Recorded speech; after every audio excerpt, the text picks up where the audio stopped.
Film की शुरुआत तब होती है जब हम एक डरे हुए लड़के को भारी बर्फबारी में किसी से बचने के लिए भागते हुए देखते हैं, जिसके चेहरे पर एक अजीबोगरीब निशान है। कुछ देर बाद लड़का फिसलन भरी सतह पर गिर जाता है और उसके ऊपर बर्फ गिरने लगती है। कुछ दिनों पश्चात लड़के के परेशान माता पिता से उसके लापता होने के बारे में पूछताछ की जाती है। ये मामला शहर में काफी चर्चित हो गया, जबकि माँ बताती है कि वह हमेशा की तरह खेलने के लिए बाहर गया था लेकिन कभी वापस नहीं आया। इसके बाद हम न्यूज का एक वीडियो देखते हैं जिसमें बताया गया है कि पास के पहाड़ों में बड़ी संख्या में लोग लापता हो गए हैं। उनमें से ज्यादातर लोग हाल के वर्षों में गायब हुए हैं और ऐसा माना जाता है कि वहाँ 100 से ज्यादा लोग लापता हैं। पुलिस के काफी प्रयासों के बावजूद भी उनका पता नहीं चल पाया है। इसके बाद फिल्म प्रेजेंट समय में आती है, जहां हम 5 दोस्तों के एक ग्रुप को मौज मस्ती के लिए पहाड़ों पर जाते हुए देखते हैं। इस ग्रुप में 2 कपल और मॉर्टन नाम का एक सिंगल लड़का शामिल है। वह इतना सिंगल है कि अपने हाथ को ही अपनी गर्लफ्रेंड समझता है। थोड़ी देर बाद वे अपनी लोकेशन पर पहुंच जाते हैं, जो शहर से बहुत दूर है। इसके बाद ग्रुप बिना समय बर्बाद किए एक बड़े पहाड़ पर चढ़ना शुरू कर देता है। उन्होंने यह शांत जगह इसलिए चुनी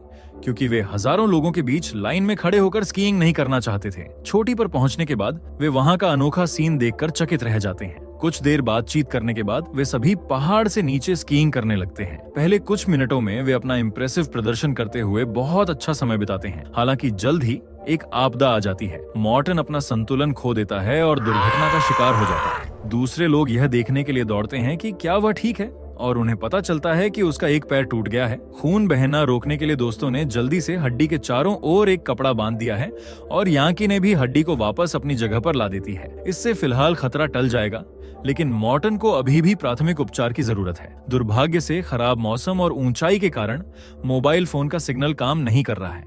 यांकी को लगता है कि शहर वापस आने और मदद के लिए फोन करने में काफी समय लगेगा, इसलिए वे इधर उधर देखने लगते हैं जब तक कि उन्हें दूर एक इमारत दिखाई नहीं देती। इस समय मॉर्टन चलने में पूरी तरह असमर्थ है, इसलिए ग्रुप उसके लिए एक स्लेज तैयार करता है और उसे रेस्ट हाउस तक ले जाता है। उस जगह पहुंचने पर उन्हें पता चला कि इमारत उनकी अपेक्षा से कहीं ज्यादा बड़ी है। एरिक मेन गेट खोलने की कोशिश करता है, लेकिन वह बंद है। ये मानते हुए कि इमारत खाली है, वह खिड़की से चढ़कर शीशा तोड़ता है और अंदर घुस जाता है। फिर वह मेन गेट खोलता है और आखिरकार सभी को अंदर जाने देता है। ये जगह किसी होटल जैसी लगती है क्योंकि वहाँ कई चाबियां लटकी हुई हैं। हालांकि यह पूरी तरह से खराब और गंदी है, मानो इसे बहुत समय से खाली रखा गया हो। बिजली भी बंद है, इसलिए ग्रुप मॉर्टन की देखभाल खुद करने का फैसला करता है। यांकी अपने दोस्तों से आग जलाने और कुछ पेय पदार्थ लाने को कहती है क्योंकि वह मॉर्टन के पैर को एक स्प्लिंट की मदद से सीधा करने की योजना बना रही है। इमारत की तलाशी लेने के बाद मिकल को शराब की कई बोतलें मिल जाती हैं, जबकि यांकी को कुछ चिपकने वाला गोंद मिल जाता है। सौभाग्य से इंगेन के बैग में कुछ दर्द कम करने वाली पैरासिटामोल दवाइयां हैं, जिससे वे मॉर्टन के घावों के टांके लगाना शुरू कर सकें। इसके बाद यांकी ध्यान से उसके घाव से पट्टियां हटाती है, उसे साफ करती है और किनारों पर गोंद लगाती है। अब जब मॉर्टन खतरे से बाहर है तो ग्रुप रात वहीं बिताने का फैसला करता है और अगली सुबह जल्दी निकलने का प्लान बनाता है। इसके बाद एरिक, मिकल और इंगेन उस जगह का पता लगाने का फैसला करते हैं, जबकि यांकी मॉर्टन के साथ रहती है। तीनों अंधेरे गलियारे से नीचे चलते हैं और दोनों तरफ कई रूम्स देखते हैं। उन्हें यह भी पता चलता है कि आपातकालीन कुल्हाड़ी अपनी जगह से चोरी हो गई है, लेकिन वे इस पर ज्यादा ध्यान नहीं देते। इसके तुरंत बाद वे तहखाने की तलाशी लेते हैं, जो जनरेटर रूम निकलता है।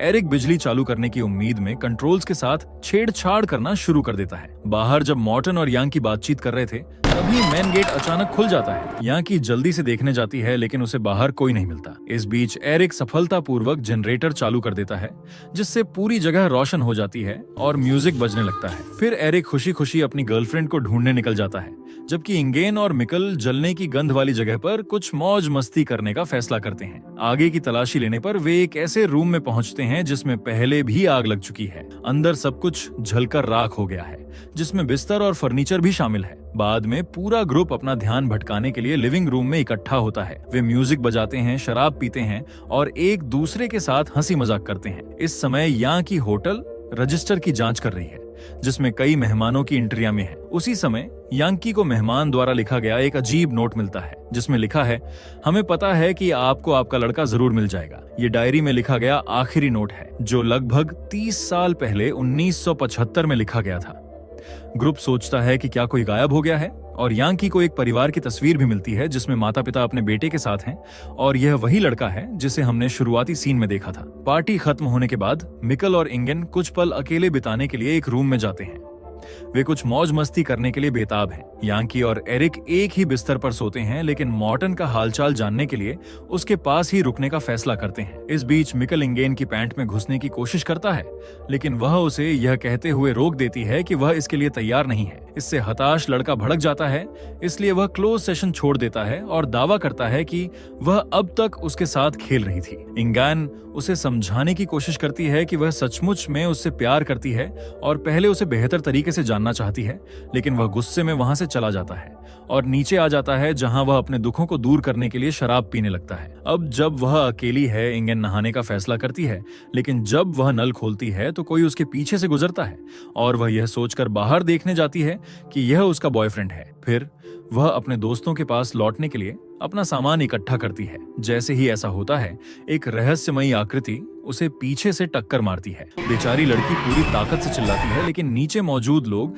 तेज म्यूजिक की वजह से उसकी आवाज नहीं सुन पाते। खून बह रहा है तथा इंगेन गलियारे से नीचे की ओर भागती है। वह लगभग लिविंग रूम तक पहुंच जाती है, जहां उसका बॉयफ्रेंड शांति से शराब पी रहा है। दुर्भाग्य से उसी समय हत्यारा वहां जाता है और उसे घसीट कर ले जाता है। उस रात कोई भी दोस्त ये देखने नहीं जाता कि वह ठीक है या नहीं। मिकल का मानना है कि वह उसके द्वारा पहले कही गई बातों से नाराज है, इसलिए वह उसे कुछ जगह देने का फैसला करता है। हालांकि सुबह मिकल को अपनी गलती का एहसास होता है और वह नाश्ता लेकर उसके कमरे तक जाता है। मिकल दरवाजा खटखटाता है और अपने पिछले शब्दों के लिए माफी मांगता है, लेकिन जब वह कोई जवाब नहीं देती तो वह नाश्ता जमीन पर छोड़ देता है और चला जाता है। नीचे एरिक मदद की तलाश में बाहर जाने के लिए रेडी है।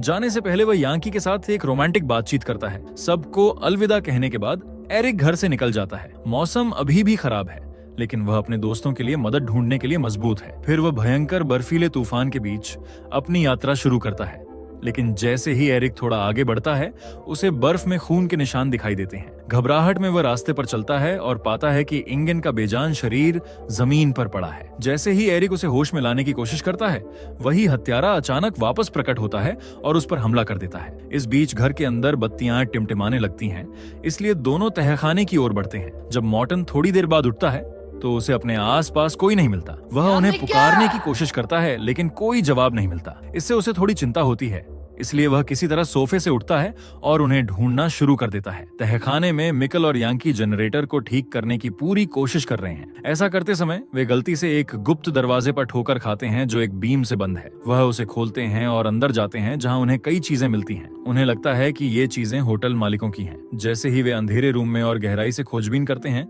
उन्हें एक और रूम मिलता है जिसमें हाल ही में कोई व्यक्ति रहता है। उन्हें अखबारों की कटिंग भी मिलती है। ज्यादातर कटिंग पहले सीन में जख्मी चेहरे वाले लड़के के बारे में है और टाइटल है त्रासदी फिर से आ गई। एक अन्य पेज का टाइटल है दुष्ट होटल और उन्हें पता चलता है कि जिस होटल में वे ठहरे हैं वह असल में 3 दशक पहले ही खाली हो चुका है। उन्हें आश्चर्य होता है कि मालिकों के पास टोपी और धूप के चश्मे जैसी नई चीजें कैसे हैं। दोनों को गहने और कार की चाबियां जैसी चीजें भी मिलती हैं। चूंकि कोई भी व्यक्ति ऐसे निजी चीजें नहीं छोड़ेगा, इसलिए मिकल और यांकी को आखिरकार एहसास होता है कि कुछ गड़बड़ है। तुरंत ही वे इस जगह को छोड़ने का फैसला करते हैं, लेकिन पहले यांकी इंगेन से निजी तौर पर बात करना चाहती है। हालांकि जैसे ही वह दरवाजा खोलती है, फर्श पर फैला खून देखकर वह पूरी तरह हैरान रह जाती है। इस बीच मॉर्टन रसोई में जाता है, जहां उसे बीन्स का एक जार मिलता है और वह उसे खोलने की कोशिश करता है, लेकिन वह असफल रहता है। जब मिकल ऊपर आता है तो वह अपने दोस्त की चीख सुनकर चौंक जाता है और रसोई की ओर दौड़ता है, लेकिन दरवाजे से बहता खून देखकर मिकल और भी डर जाता है। वह धीरे से अंदर जाता है और मॉर्टन को फर्श पर लापरवाही से पड़ा हुआ पाता है। ऐसा लगता है कि वह बीन्स का डिब्बा खोलने की कोशिश में गिर गया था। तभी यांकी चिंतित भाव के साथ आती है और बस कहती है इंगेन। फिर यांकी उन्हें उस कमरे में ले जाती है जहां मिकल को खून से सने फर्श पर अपनी गर्लफ्रेंड का हार मिलता है, जिससे वह पूरी तरह से टूट जाता है। जैसे ही तीनों बाहर निकल रहे होते हैं, उन्हें अचानक दरवाजा बंद होने की आवाज सुनाई देती है। इससे ग्रुप जल्दी से एक रूम में घुस जाता है। इस समय यांकी मॉर्टन को स्थिति समझाती है और सुझाव देती है कि वे उसके बॉयफ्रेंड की मदद के लिए आने का इंतजार करें, लेकिन मिकल को यह विचार बुरा लगता है। उसे यकीन है कि वे ज्यादा दिन तक जिंदा नहीं बचेंगे। हर गुजरते मिनट के साथ मिकल और ज्यादा घबराता जाता है और जब वह इसे और बर्दाश्त नहीं करना चाहता तो वह बाहर जाकर अपनी गर्लफ्रेंड को ढूंढने का फैसला करता है। बाकी लोग उसे रोकने की कोशिश करते हैं, लेकिन मिकल अपना मन बना चुका है। फिर वह धीरे धीरे रूम से बाहर निकलता है और नीचे चला जाता है। उसके दिल में यह उम्मीद है कि वह अभी भी जिंदा हो। नीचे पहुंचकर वह एक धारदार हथियार उठाता है और इंगेन की तलाश में हर रूम की जांच शुरू कर देता है। तलाशी के दौरान वह बहुत शोर मचाता है। एक समय अचानक उस पर विशाल हथियारे का हमला होता है, लेकिन वह किसी तरह बच निकलने में सफल हो जाता है। मिकल सामने के दरवाजे से बाहर भागता है, लेकिन उसे पता है कि वह ज्यादा दूर नहीं जा सकेगा। जब हत्यारा दरवाजे तक पहुंचता है तो उसे कोई नजर नहीं आता। आखिरकार मिकल छत पर छिपा हुआ है और धैर्यपूर्वक उस दरिंदे के जाने का इंतजार कर रहा है। इसके बाद वह अपने दोस्तों के पास वापस जाता है और बताता है कि उसने अभी अभी एक विशालकाय आदमी को एक बड़ी कुल्हाड़ी के साथ देखा है। वार बंद होने के बाद मिकाल यांकी से आग्रह करता है कि जब तक उनके पास मौका है वह उसके साथ चले। उसका मानना है कि मॉर्टन सिर्फ एक बोझ है और उन्हें उसे छोड़ देना चाहिए, लेकिन यांकी समझाती है कि कोई दूसरा रास्ता जरूर होगा। मिकल जवाब में कहता है कि कोई और रास्ता नहीं है तथा खिड़की से बाहर निकलकर पास के शेड की ओर दौड़ता है, इस उम्मीद में कि वहां कुछ जरूरी सामान मिल जाएगा। लेकिन उसकी किस्मत तब खराब हो जाती है जब वह एक भालू के ट्रैप में फंस जाता है और उसकी चीख की आवाज सुनकर उसके दोस्त सतर्क हो जाते हैं। ट्रैप से खुद को मुक्त करने के बाद मिकल जल्दी से शेड में घुस जाता है और उस दरिंदे को अपनी ओर आते देखता है। वह छिपने की कोशिश करता है, लेकिन दुर्भाग्य से हत्यारा उसे ढूंढ लेता है। फिर उसके दोस्तों के सामने ही मिकल की गर्दन कुचल दी जाती है, जिससे उसकी तुरंत मौत हो जाती है। अब जब यांकी और मॉर्टन को पता चल गया कि हत्यारा कितना खतरनाक है, तो वे भागने का फैसला करते हैं। वह उसे कमरे से बाहर निकलने में मदद करती है और वे कुछ समय के लिए एक स्टोर रूम में छिप जाते हैं। लेकिन उस समय आसान निशाना होने के कारण यांकी कुछ उपयोगी चीज ढूंढने का फैसला करती है। अनिच्छा से वह अपने घायल दोस्त को रूम में छोड़ देती है और जल्द ही वापस आने का वादा करती है। अगले सीन में यांकी उसी शेड में जाती है जहां मिकल की पहले हत्या हुई थी। थोड़ी देर खोजने के बाद वह एक बड़ी स्लेज ढूंढ लेती है, लेकिन वह इतनी भारी होती है कि उसे ले जाना मुश्किल होता है। उसी समय अचानक किसी चीज की ओर जाता है, एक बंदूक जो शायद उस पहाड़ी आदमी की है। यांकी को एहसास होता है कि यह काम करती है और उसे एक गोली मिल जाती है और इससे उसे होटल लौटने का आत्मविश्वास मिला। मॉर्टन से दोबारा मिलने के बाद वह उसे पहाड़ी आदमी को गोली मारने की अपनी योजना बताती है। वह जानती है कि उसे सिर्फ एक ही गोली मिलेगी और यह उनके लिए सबसे अच्छा ऑप्शन है। फिर दोनों तहखाने की ओर जाते हैं, जहां यांकी को लगता है कि हत्यारा अभी मौजूद है। वह मॉर्टन को अंधेरे में छिपा देती है और अकेले गुप्त रूम में जाने से पहले जनरेटर बंद कर देती है। जैसे ही वह थोड़ा और अंदर जाती है, अचानक कोई उसका पैर पकड़ लेता है, जिससे वह घबरा जाती है। पता चलता है कि वह उसका बॉयफ्रेंड एरिक है, जो अभी भी जिंदा है। यांकी उसे देखकर खुश होती है, लेकिन जब उसे पता चलता है कि वह चल नहीं सकता, तो वह पहले खतरे से निपटने का फैसला करती है। इसके तुरंत बाद उन्हें हथियारे के कदमों की आहट सुनाई देती है। वह जल्द ही हाथ में टॉर्च लिए प्रकट होता है और यांकी उसे गोली मारने की तैयारी करती है। लेकिन इससे पहले कि वह ऐसा कर पाती, वह चतुराई से लाइटें बुझा देता है, जिससे पूरी जगह अंधेरे में डूब जाती है। मॉर्टन प्रकट होता है और यांकी से कहता है कि उन्हें तुरंत वहां से निकल जाना चाहिए,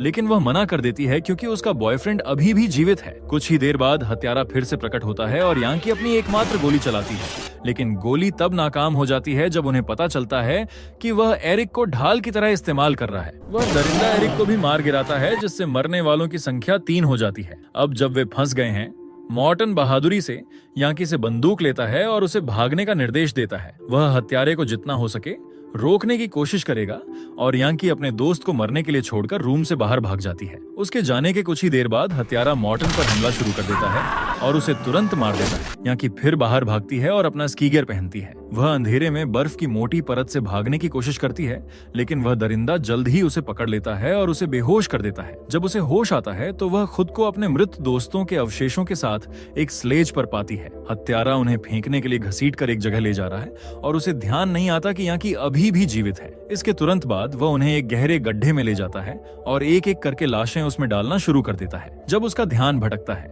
यांकी उसकी एक दोस्त की जेब में से एक रेजर ब्लेड ढूंढ लेती है। जब हत्यारा उसके पास आता है तो वह उसके सीने में छुरा घोंप देती है और अपनी कुल्हाड़ी पकड़ने के लिए दौड़ती है, लेकिन हत्यारा तुरंत ही उसकी कोशिश को नाकाम कर देता है। संघर्ष के बीच में वह गड्ढे के किनारे तक पहुंच जाती है और ऐसा लगता है कि वह उसमें गिरने ही वाली है, लेकिन तभी यांकी आवेग में आकर उस आदमी का चश्मा उसके चेहरे से हटा देती है, जिससे वह अस्थायी रूप से अंधा हो जाता है और हमें उसके चेहरे की भी एक झलक मिलती है।